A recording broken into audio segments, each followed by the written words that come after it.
Assalamualaikum my lovely viewers, this is Hello IT World Learning Tutorial channel for you. Today in this tutorial I am going to show you how to custom sort Microsoft Excel. So for this case we'll go to the Microsoft Excel that I have opened here. So this is a Microsoft file. So here the sort and filter options, or this is the things we will get. So custom sort, so we have to customize, so as well as the column name.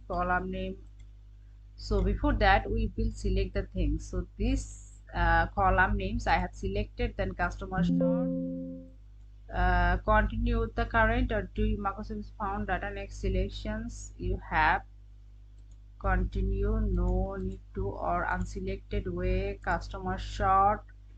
So how, see, this is the things that things has been select. So these two things, not filter, this is a custom sort.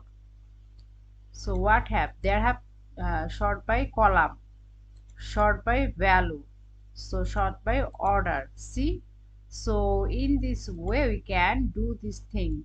So thank you so much for watching this video. Please subscribe this channel. Hopefully this tutorial will help you so much.